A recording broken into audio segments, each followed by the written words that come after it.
눈을 떴습니다. 당신이 바랐던 일이 실제로 벌어졌습니다. 20살로 다시 태어난 겁니다. 거울을 보니 젊어진 내가 서 있습니다. 주름 하나 없는 피부, 가벼운 몸, 넘쳐나는 시간. 책상 위에는 아직 열지 않은 대학 합격증이 놓여 있고 하고 싶은 일들이 머릿속을 가득 채웁니다. 이번엔 진짜 후회 없이 살아야지. 과거의 실수도, 망설였던 순간도 이제는 모두 다시 선택할 기회가 있습니다. 완전히 새로운 인생이 시작된 겁니다. 그런데 갑자기 시끄러운 알람 소리가 울립니다. 눈을 뜨니 모든 것이 사라졌습니다. 거울을 보면 다시 현재의 나, 주름진 얼굴, 묵직한 몸, 이미 흘러가 버린 시간. 꿈이었습니다. 어떤 기분인가요? 실망스럽나요?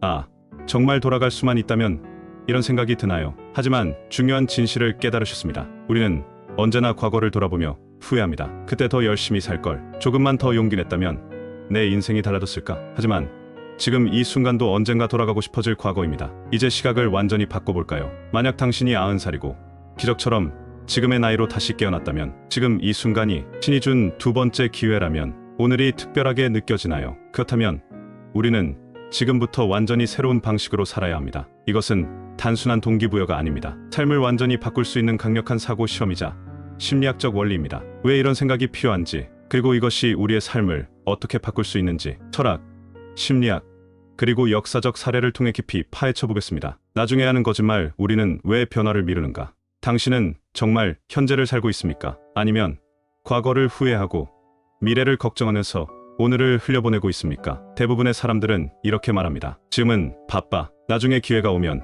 제대로 해볼 거야. 내일부터, 다음 달부터, 내년부터 달라질 거야. 하지만 그 나중에는 절대 오지 않습니다. 심리학에서는 이를 현상 유지 편향이라고 부릅니다. 우리의 뇌는 현재 상태가 가장 안전하다고 착각합니다. 변화는 불확실하고 두렵기 때문에 본능적으로 미루려고 합니다. 그래서 나중에 해야지라는 핑계를 대지만 결국 아무것도 바꾸지 않습니다. 이제 시간을 되돌려 볼까요? 당신의 10년 전, 20년 전을 떠올려 보세요. 20대의 당신은 시간이 많다고 생각합니다. 지금은 인생을 즐겨야지. 도전은 나중에 해도 늦지 않아. 진짜 중요한 일은 30대가 되면 할 거야. 30대가 되면 후회가 쌓이기 시작합니다. 그때 한 번 더 도전했더라면 지금쯤 다른 삶을 살고 있지 않을까? 지금부터라도 뭔가 시작해야지. 그런데 너무 늦은 걸까? 40대, 50대가 되면 선택할 수 있는 기회가 줄어든 것처럼 느껴집니다. 지금 이걸 시작하기엔 너무 늦었겠지. 어차피 내 인생은 이렇게 굳어버린 거야. 그리고 90살이 되었을 때 나는 왜 더 일찍 깨닫지 못했을까? 만약 다시 젊어진다면 단 하루라도 더 치열하게 살 텐데. 지금 이 순간, 미래의 당신이 보내는 메시지. 그렇다면 지금의 우리는 왜 깨닫지 못할까요? 문제는 우리의 뇌가 시간을 착각한다는 것입니다. 우리는 마치 시간이 무한한 것처럼 행동합니다. 하지만 실제로는 지금 이 순간도 우리 삶에서 점점 사라지고 있습니다. 이제 한 가지 질문을 해보겠습니다. 만약 지금 이 순간이 다시는 돌아오지 않는 기회라면 당신은 무엇을 할 것입니까? 오늘이 당연한 날이 아니라 한 번 더 주어진 마지막 기회라면 우리는 시간을 어떻게 바라봐야 할까요? 당신이 해야 할 단 하나의 변화, 방법은 간단합니다. 지금 이 순간이 신이 준 두 번째 기회라고 상상하는 것, 그리고 더 이상 나중에라는 거짓말에 속지 않는 것. 이것은 단순한 동기부여가 아닙니다. 이제 당신이 선택해야 할 문제입니다. 이 순간을 받아들일 준비가 되었습니까? 내일이 없다면 당신은 오늘을 어떻게 살 것인가? 우리는 매일 아침을 맞이하며 이렇게 생각합니다. 오늘 하루도 그냥 평범하게 지나가겠지. 내일도, 다음 주도, 다음 해도 나에게 주어질 거야. 하지만 만약 내일이 없다면 어떨까요? 당신은 오늘을 어떻게 살겠습니까? 하루를 흘려보내겠습니까? 아니면 단 한순간도 낭비하지 않겠다고 결심하겠습니까? 이 질문이 바로 Memento Mori, 즉 죽음을 기억하라는 고대 철학의 핵심입니다. 고대 로마에서는 개선장군이 전쟁에서 승리하고 돌아올 때 그들의 뒤에서 노예가 한 가지 말을 반복하며 속삭였습니다. Memento Mori, 당신은 곧 죽을 존재라는 것을 기억하라. 장군이 아무리 위대하더라도 결국 죽음을 피할 수 없다는 뜻이었습니다. 왜 스토아 철학자들은 죽음을 기억하는 것이 중요하다고 말했을까요? 죽음을 인식하면 오히려 더 강렬하게 살아갈 수 있기 때문입니다. 로마 철학자 세네카는 이렇게 말했습니다. 우리는 마치 영원히 살 것처럼 행동하지만 사실 삶의 대부분은 이미 지나가 버렸다. 우리는 시간을 무한히 가질 것처럼 행동하지만 사실 우리에게 남은 시간은 생각보다 많지 않습니다. 이제 한 가지 실험을 해보겠습니다. 당신의 인생이 단 하루 남았다고 상상해보세요. 그 하루 동안 당신은 의미 없는 걱정을 할까요? SNS에서 남의 삶을 부러워하며 시간을 보낼까요? 하고 싶은 일을 내일로 미룰까요? 아니겠죠. 우리는 남은 시간이 얼마 없다는 사실을 깨닫는 순간 완전히 다른 태도로 삶을 대하게 됩니다. 하지만 한 가지 아이러니가 있습니다. 사람들은 죽음을 눈앞에 둔 순간이 되어서야 삶의 소중함을 깨닫습니다. 그때서야 가족과 시간을 더 보낼 걸, 사랑한다고 말할 걸, 더 용기 있게 살 걸 후회하죠. 그렇다면 왜 우리는 살아있는 지금 이런 깨달음을 실천하지 않는 걸까요? 죽음을 의식하면 삶이 바뀐다. 우리는 죽음을 두려워하는 것이 아니라 죽음을 잊고 사는 것을 두려워해야 합니다. 왜냐하면 죽음을 잊는 순간 우리는 삶을 소중하게 여기지 않기 때문입니다. 죽음을 의식하면 불필요한 걱정과 망설임이 사라집니다. 사소한 감정 소모를 줄이고 정말 중요한 것에 집중하게 됩니다. 오늘이 마지막 날이라면 지금 해야 할 것이 무엇인지 명확해집니다. 이 철학을 현대적으로 실천한 한 사람이 있습니다. 바로 스티브 잡스입니다. 스티브 잡스, 죽음을 삶의 원동력으로 사용한 사람. 스티브 잡스는 매일 아침 거울을 보며 자신에게 물었습니다. 오늘이 내 인생의 마지막 날이라면 지금 하려는 일을 할 것인가? 그리고 만약 며칠 동안 대답이 아니오라면 그는 즉시 방향을 바꿨습니다. 2003년 그가 췌장암 판정을 받았을 때 의사는 그에게 36개월밖에 남지 않았다고 말했습니다. 그 순간 그는 삶을 바라보는 방식이 완전히 바뀌었다고 말했습니다. 죽음을 앞두고 나니 가식적인 것들은 모두 사라졌고 진짜 중요한 것이 무엇인지 선명하게 보였다. 그는 두려워하지 않았습니다. 오히려 죽음이야말로 최고의 인생 조언자라고 말했습니다. 왜냐하면 죽음을 인식하는 순간 우리는 더 이상 불필요한 걱정에 매달리지 않기 때문입니다. 당신은 언제까지 나중에 살 것인가? 당신은 언제까지 내일부터라고 말할 겁니까? 언젠가 좋은 시기가 올 거야 라고 스스로를 속일 겁니까? 하지만 그 언젠가는 오지 않을 수도 있습니다. 당신이 미룬 것들이 영원히 시행되지 못한 채 끝날 수도 있습니다. 만약 오늘이 마지막 날이라면 당신은 무엇을 해야 합니까? 이제 선택해야 합니다. 당신은 죽음을 두려워하며 사는 사람이 될 것입니까? 아니면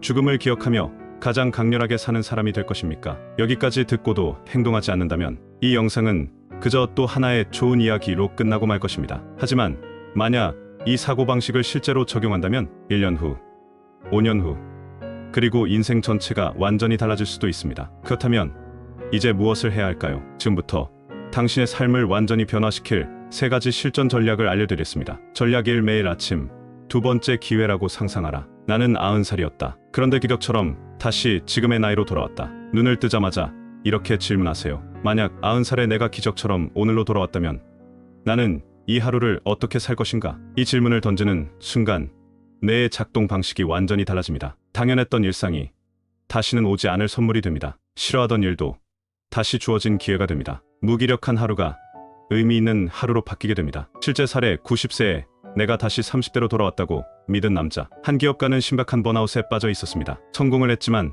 매일이 지루하고 무의미하게 느껴졌습니다. 그러던 어느 날 그는 이런 사고 실험을 해보았습니다. 만약 90살에 내가 지금의 나이로 다시 돌아왔다면 그 순간 눈앞에 펼쳐진 모든 것이 기적처럼 보이기 시작했습니다. 회사에서 마시는 커피 한 잔도, 가족과의 대화도, 매일 반복되는 일도. 그는 더 이상 시간을 낭비하지 않았습니다. 왜냐하면 지금의 순간이 두 번째 기회라는 걸 깨달았기 때문입니다. 이제 당신도 매일 아침 이 질문을 스스로에게 던져보세요. 나는 90살이었다. 그런데 기적처럼 다시 지금의 나이로 돌아왔다. 그렇게 하루를 시작하면 더 이상 내일부터라는 핑계를 대지 않게 될 것입니다. 전략, 이 후회할 미래에서 편지를 써라. 지금 이 순간 미래의 내가 과거의 나에게 편지를 쓴다면 방법은 간단합니다. 상상하세요. 당신은 80에서 90살이 되었습니다. 그리고 현재의 나에게 편지를 씁니다. 나는 이제 곧 죽음을 맞이한다. 하지만 나는 지금의 나이로 돌아갈 수 있다면 단 하나만 바꾸고 싶다. 그것은 바로 땡땡땡이다. 이 편지를 쓰는 순간 지금 내가 가장 후회 없이 살아야 할 것이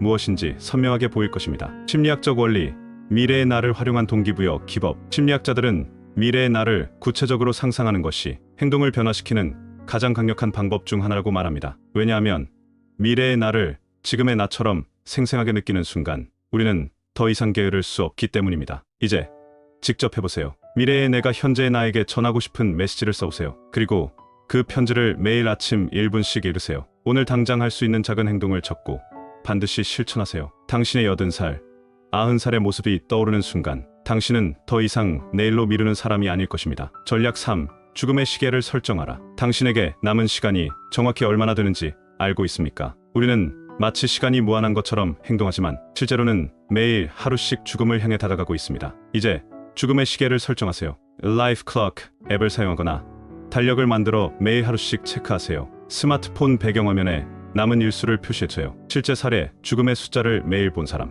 한 유명 CEO는 매일 아침 자신의 남은 날을 계산했습니다. 그는 남은 시간이 줄어든다는 사실을 눈으로 확인하면서 더 이상 시간 낭비를 하지 않았습니다. 예를 들어 현재 37세라면 남은 시간은 약 17,500일입니다. 그 숫자가 매일 눈앞에 보인다면 오늘 하루를 대충 보낼 수 있을까요? 이제 직접 실천해보세요. 지금 라이프, 클럭 같은 앱을 다운로드하세요. 혹은 직접 달력을 만들어 하루씩 지어보세요. 숫자로 남은 시간을 보는 순간 삶을 대하는 태도가 달라질 것입니다. 이제 당신에게 두 가지 길이 있습니다. 첫 번째 길, 이 영상을 그냥 좋은 이야기로 듣고 아무 일도 없었던 것처럼 살아가는 것. 두 번째 길, 오늘을 두 번째 기회라고 믿고 완전히 새로운 삶을 살아가는 것. 당신은 어떤 길을 선택하시겠습니까? 오늘부터 실천하세요. 아침마다 두 번째 기회라고 상상하라. 미래의 나에게 후회 없는 선택을 하라. 남은 시간을 숫자로 계산하며 살아라. 이제 당신에게 질문을 남깁니다. 90살에 내가 오늘로 돌아온다면 가장 먼저 바꿀 한 가지는 무엇인가? 지금 댓글로